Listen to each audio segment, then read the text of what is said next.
On est le jour de Tisha B'Av. Vous savez, dans les jeûnes, on a plusieurs jeûnes dans notre religion. On a à peu près 6 jeûnes. Et je vais vous donner un truc, comment vous rappeler de tous les jeûnes. Il y a noir et blanc, court et long, homme et femme. Noir et blanc, c'est quoi? Noir, c'est aujourd'hui, c'est le jour de Tisha B'Av. On est en deuil. On est en deuil, c'est comme le jour où on se rappelle de la destruction du temple. Chose qui est très étrange à nous, c'est quelque chose qui est très lointain. On ne sait pas c'est quoi la destruction du temple. Mais on peut rentrer dans ça, la Shoah, on peut rentrer tous les pogroms, tous les massacres qu'il y a eu sur Am Israël. D'ailleurs, l'inquisition d'Espagne, quand on est sorti d'Espagne, c'était un jour de Tisha B'Av. La première guerre mondiale, elle a commencé Tisha B'Av et c'est rien qu'une continuation de la deuxième guerre. Mais on voit que comme quoi le noir, ça représente l'obscurité, ça représente comment on est dans la galoute qui est l'exil. Le blanc, c'est Yom Kippour. Homme, c'est le Tzom Gedalia juste après Rosh Hashanah. On a femme, c'est le Tzom de Esther. Court et long, c'est dans les journées. Les journées les plus courtes sont en Tevet, c'est le 10 Tevet. Et on a le 17 Tammuz qui est des journées qui sont longues. Pourquoi je veux vous dire ça? C'est parce que Yom Kippour et Tisha B'Av, c'est les seuls jeûnes qui sont les mêmes, c'est-à-dire dans la longueur. Ça commence la nuit et ça finit la nuit prochaine. C'est des jeûnes de 25 heures. Et donc on voit que comme quoi, à Yom Kippour, c'est un jour où on est tellement proche d'Hachem. On est en train de prier à la synagogue, en train de demander pardon. On dit c'est un des jours des plus grands que Am Israël a reçu sur eux avec amour. Mais Tisha B'Av, les gens ne sont pas tellement connectés avec Tisha B'Av. Mais sachez une chose, de pleurer pour le Beth Amikdash, il n'y a pas mieux aux yeux d'Akadosh Baruch Hu qu'on le fasse. Et c'est un moment qu'on prend de Cheshbon Nefesh, ça veut dire d'introspection, de savoir où on en est dans notre vie.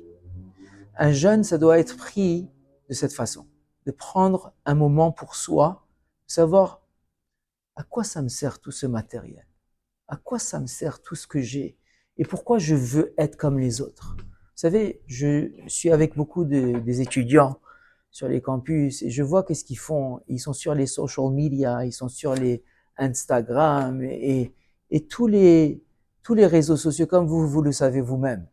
Même dans les nouvelles, même dans la télévision, même dans les films, on nous projette une vie, c'est quoi la vie, c'est comme ça. Et nous, on est toujours en train d'aspirer de pouvoir se permettre le lifestyle, on va dire, des autres personnes. Mais Kadosh Baruch Hu, il veut pas ça. Pourquoi? Parce que ça influence notre émouna et notre bitachon. Kadosh Baruch Hu, il veut notre foi, il veut qu'on fasse confiance en lui. On n'a pas besoin de toutes ces choses. Vous savez que quand on dit que le Mashiach, il va venir, on a toujours entendu que le Mashiach, il peut venir sous des ailes ou il peut venir comme un pauvre en train de chevaucher un âne. Ça veut dire quoi? Il va venir comme un pauvre en train de chevaucher un âne. Aujourd'hui, est-ce que tu vas voir le Mashiach venir sur un âne? Et non, c'est pas ça. C'est la Masechet Sanhedrin, elle dit comme ça. Où là, il dit que la génération du Mashiach, je la vois, mais je ne veux pas être partie. Je ne veux pas en faire partie. Même Rabbin, il dit la même chose. Je vois qu'est-ce qui va arriver à la fin des temps et je ne veux pas en faire partie. On dit que le Mashiach va être un pauvre qui chevauche sur un âne.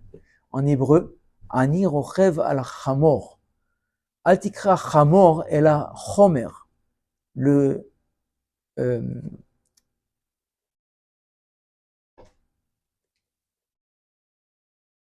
le Maharal de Prague explique c'est quoi le Mashiach qui va être rochev al chamor, qui va être rochev al chomriut, qui va contrôler le matériel. Ça veut dire qu'il va chevaucher sur le matériel. Il va être déconnecté, il pourra se déconnecter du matériel. Et voilà, c'est ce qu'on fait aujourd'hui. On est déconnecté complètement du matériel, on ne se douche pas, on ne mange pas, on est assis par terre, on n'est pas assis sur des sofas ni quoi que ce soit. On est en train de se déconnecter complètement de la matérialité pour savoir c'est quoi mon but dans la vie. Qu'est-ce que je suis là venu pour faire quoi? Accomplir quoi? Et bien, Akadosh Baruch Hu, Hachem, il veut de nous de s'élever de cette matérialité.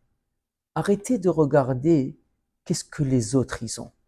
Arrêtez de regarder qu'est-ce que les autres y font, où les autres y vont en vacances. N'oubliez pas, une des raisons pourquoi le Beth Amikdash a été détruit, c'est la haine gratuite. Parce que l'envie, envier les autres, peu importe. Il faut se contenter de ce qu'on a. D'être content qu'Akadosh Baruch Hu, il nous a donné ce qu'on a besoin. Hachem, il va pas te donner des choses que tu n'as pas besoin pour vivre ta vie. Il va te donner exactement ce que tu as besoin. Et pour accomplir ta mission. Et c'est ça ce qu'on est en train de prendre le temps pendant Tisha B'Av, de se ressourcer, et de s'introspecter, et de pouvoir essayer de s'élever spirituellement et de se détacher de ce matériel. Maintenant, on n'est pas des tzadikim, bien sûr, on vit dans une génération remplie de matériel. Mais on a cette force. Si tu es devant ton téléphone, tu sais que si tu vas maintenant regarder dans ton téléphone et tu vas commencer à scroll sur Instagram, tu vas perdre 1 heure au moins ou 2 à regarder les stories de celui-là, les stories de celle-là. Mais si tu prends ce moment-là pour étudier la Torah, lire une histoire, apprendre des halachot, quelque chose de spirituel que tu peux faire, tu vas gagner un temps incroyable. Et tu vas pas le regretter. Et je vous le dis. Et c'est possible. Et c'est faisable. Alors nous, on a cette force-là. Et c'est quelque chose que les Tanaïm n'avaient pas. Ils n'avaient pas ces distractions qu'on a aujourd'hui. C'est presque impossible. Même un enfant, aujourd'hui, tu lui donnes un téléphone, si tu lui enlèves, c'est comme si tu lui enlevais l'oxygène. Par exemple, il a besoin de charger son téléphone, c'est comme si il a plus d'oxygène, il a besoin maintenant de son téléphone. Où on est rendu? À quelle génération on est rendu? Peut-être que pour vous, c'est pas comme ça, mais pour les jeunes, c'est comme ça. Et pourquoi? Parce qu'ils sont attachés à